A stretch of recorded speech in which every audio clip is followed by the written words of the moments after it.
Hi, Robins. I hope you had a great weekend. This week, we're going to be talking about rainbows.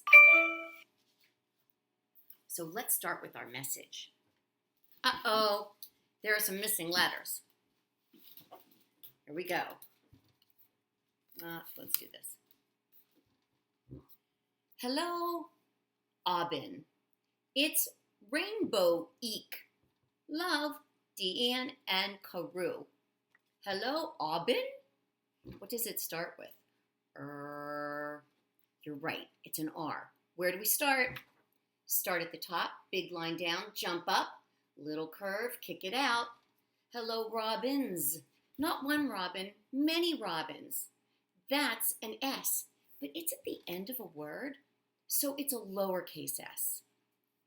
It's the exact same as an uppercase S, only it's half the size. So, start at the top, little curve, round the bend, little curve the other way. Hello, Robins. It's Rainbow Eek. Week. Wah. It's Rainbow Week. It's a W. Same thing. A W looks very much like a capital W, but a lowercase w is half the size. Start at the top, line down, up, down, up. Let's read our message. It says, hello, Robins. It's Rainbow Week. Love, Deanne and Carew. There's an exclamation point because I'm excited. Let's talk a little bit about rainbows. These are the colors of the rainbow. Red starts with an R, red. Orange starts with an O, orange. Yellow starts with a Y. Green, starts with a G. Blue starts with a B. Indigo starts with an I. And violet starts with a V. Some people remember the colors of the rainbow, Roy G. Biv. I like a little song. Red, orange, yellow, green, blue, indigo and violet too. Red, orange, yellow, green, blue, indigo and violet too. Excellent. Robins. Red, orange, yellow, green, blue, indigo, violet are the colors of the rainbow. Later on today, I'm going to be posting a video where I'm going to make my own rainbow, and all of you are going to make your own rainbows. We're going to do 2 or 3 colors a day, and then at Thursday's Zoom, you'll show everybody your rainbows. Okay? Tonight, later on today, I'm going to do a red stripe and an orange stripe on my rainbows. I hope you'll join me and do a red stripe and an orange stripe on yours as well. And then by our Zoom on Thursday, our rainbows will be ready to show. I have some Cheerios here for Cheerio math. I wanted it to be goldfish math, but I didn't have any goldfish, so I'm going to use Cheerios. And if you have a little snack in front of you, you can do this along with me. All right, Robins, let's take out 2 of our, I'm going to take 2 Cheerios. You can take whatever you have. So I've taken 2 Cheerios. Now, Robins, if I take out 2 more Cheerios, how many do you think there will be? Let's see. There's another one and another one. Let's count. 1, 2, 3, 4. So how many are there? There's 4.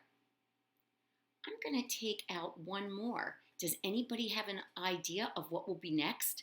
If I have 4 and I add 1 more, how many do you think I'll have? What's the next number? Good guess. It's a 5. 1, 2, 3, 4, 5. Let's add 3 more to our line. How many do you think we have now? Let's see, we had 5. So 5, 6, 7, 8. We're up to 8. If I add 1 more, do you have any idea what number comes after 8? You're right, it's a 9. Let's just check and make sure, though. 1, 2, 3, 4, 5, 6, 7, 8, 9. So how many do we have? 9. You're right. Let's take one more and make it 10. 1, 2, 3, 4, 5, 6, 7, 8, 9, 10. We have 10 little snacks in front of us. Robins, eat 3 of them. Do some crunching. How many do we have left? We had 10. We ate 3. Let's see how many we have left. 1, 2, 3, 4, 5, 6, 7. Is 7 smaller than 10? Or is 7 more than 10? 7's less than 10 because we had 10 and we ate 3. That gave us 7. All right, Robins, let's eat 2. Yum, yum, yum. 1, 2, 3, 4, 5. We have 5 left. What do you think's going to happen if I ask you to eat one more? Oh my goodness. Excellent, Robins. You're right. We're going to have 4. Let's just check and make sure. 1, 2, 3, 4. Robins, if I ask you to eat 3, how many will we have left? You're right. We'll have 1 left. Let's eat those 3. 1 little snack left. Go on and eat it, Robins. Thanks for playing that game with me. I have a book for you. Now later on, when I post how I'm going to make my rainbow, and you can make yours like mine, or you can do something different, I have a book about red. It's called The Big Red Apple. And today we're talking about red and orange. So that book is coming. But in the meantime, I found one of my favorite books. It's called Hot Air Henry. This is about a cat who goes up in a very colorful hot air balloon. Would you like to hear the story? Okay, here we go. Hot Air Henry.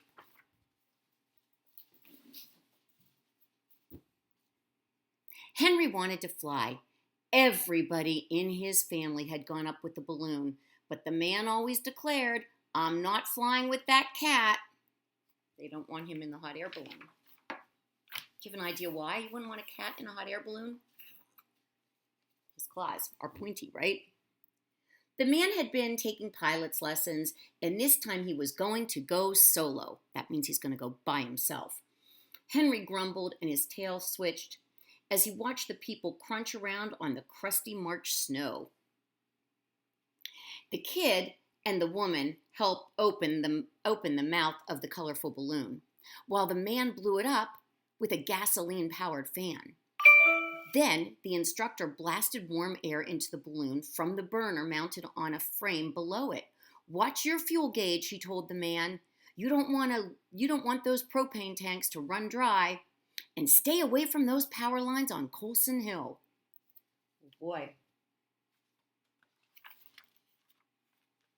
At last, the beautiful balloon stood fat in the air. The woman and the instructor loaded the fan into the truck, and the kid held down the basket while the man jumped out to get his camera, which he'd forgotten. Henry saw this as his chance to stow away. He raced across the snow and leaped up into the basket. Uh-oh.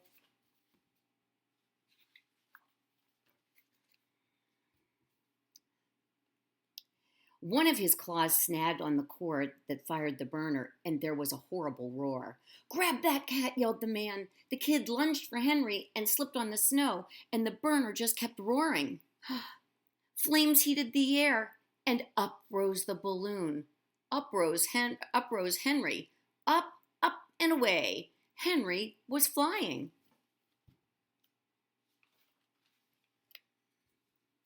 He shook his claw loose from the cord, and the burner stopped roaring, but the balloon kept lifting. Henry crouched on the leather rim of the basket, digging in his claws. Below, the ground fell away, and the people shouted and waved, yet the basket didn't feel as if it were moving, and Henry wasn't really afraid. "Yow, meow," he called down to the kid. He was Hot Air Henry, the flying cat. He's very excited to be in that hot air balloon. The balloon surged up into the sky. Looking down, Henry saw the river like a black ribbon winding between the white fields. The kid and the man looked small as cats.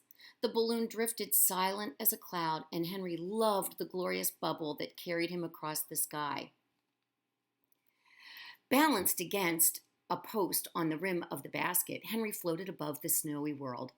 To a tune of the kids about sailing, sailing over the bounding main, he sang, yow, meow, meow, meow, meow.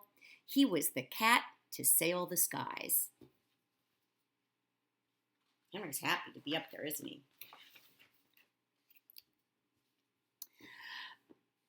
But now he'd had his flight, and it was time to go for the man to do his solo. Time to go down. But how? Henry stood up and tried pulling the cord. The whooshing roar of the burner scared him, and he tottered on the edge of the basket. To keep from falling, he clung to the cord, and the burner kept roaring, and the balloon rose even higher. That was not the way to get down out of this. Henry hopped to the basket floor and searched for something to push or pull that meant down. Nothing. Standing on his hind legs, he peered over the edge of the basket. He couldn't see his people anymore, and the balloon was sailing toward the mountains. Where was Colson Hill with those power lines? Henry glared up into the bright cave of the balloon. Come down now, he yelled.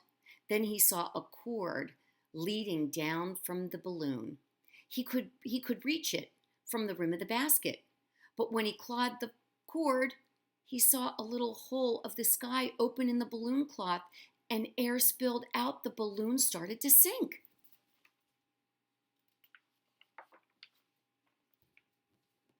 Faster and faster, the basket dropped toward the ground. Too fast. Henry let go of the cord. More slowly, the basket sank toward the river. Black rushing water. Was it going to be a splashdown? No, the basket crunched on the snowy bank. Ha! Breathed Henry. But the basket bounced up in the air again. Touch and bounce over the snow. Stop it, Henry yelled at the balloon. I'm not a yo-yo.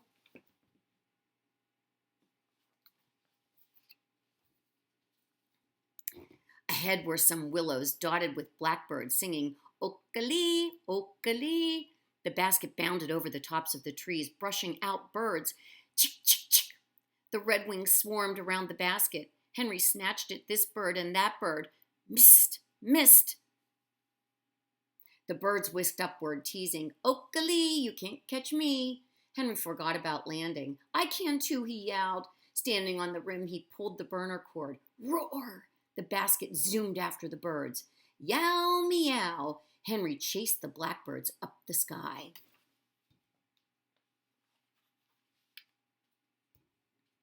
But the balloon overshot the birds, and they settled back down in the willows. The balloon sailed on toward the mountains, the wrong direction, away from the man and the kid. Go back, yelled Henry at the beautiful bubble, but the balloon went where the wind took it. I think maybe he wants to go home now. Below, a lazy eagle coasted on the air current, flowing in the right direction. Maybe if the balloon dropped just to that level. Henry crept around the rim of the basket and pulled the air-spilling cord. Slowly, the balloon sank and began to come around.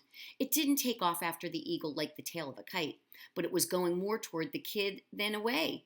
Yow, meow, Henry sang out. He'd show that balloon who was boss. He, Hot Air Henry, would bring the balloon right back where it started from. Uh-oh. He towed his way along the rim and pulled the burner cord just a flick to keep the balloon from dropping too low too soon. At the roar of the burner, the eagle flapped up in surprise. What in the sky? Screeched the eagle. I don't think the eagle's used to seeing a cat in the sky, is he?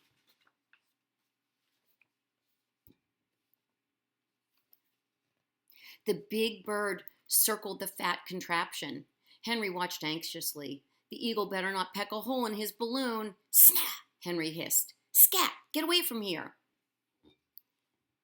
He made the burner roar. "Help!" squalled the eagle.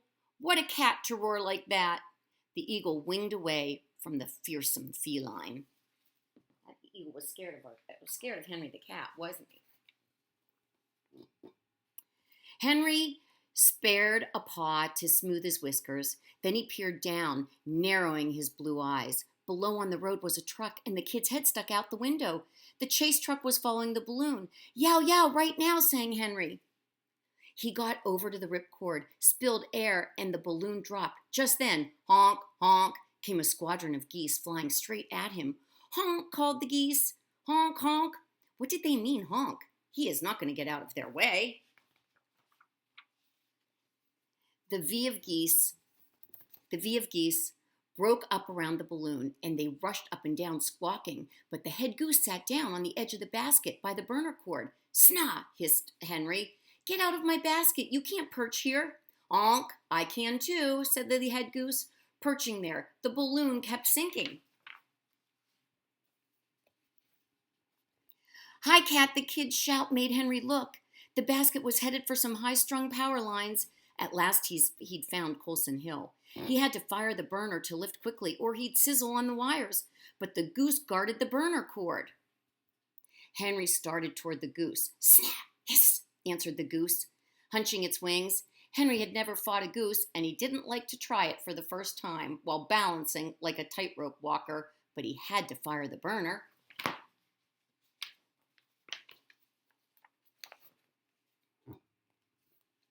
Henry sprang over the goose's head.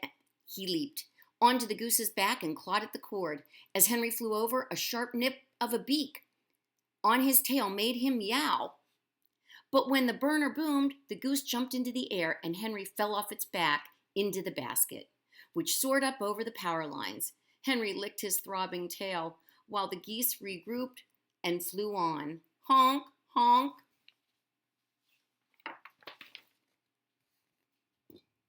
Then Henry pulled the ripcord to bring the basket down. The kid and the man jumped out of the truck. The basket bounced over the snow toward them. As Henry hung onto the air-spilling cord, the man grabbed the drag line with the basket. Meow, Henry drooped against a post. The man might be mad at him for going off with the balloon. Henry leaned his head on the man's chest. Purr, meow, he begged pardon for soloing sooner than the man. Wow, some high-flying cat, said the kid, punching down the balloon cloth. Purr, meow, said Henry, smoothing the man's chest. Wise old flying cat. That Henry got himself into a pickle up in the air, didn't he? Thank goodness he got down safe and sound. Well, Robins, I hope you had a good time. I'm going to be posting some more later on today, so I'll see you in a little while. Bye, Robins.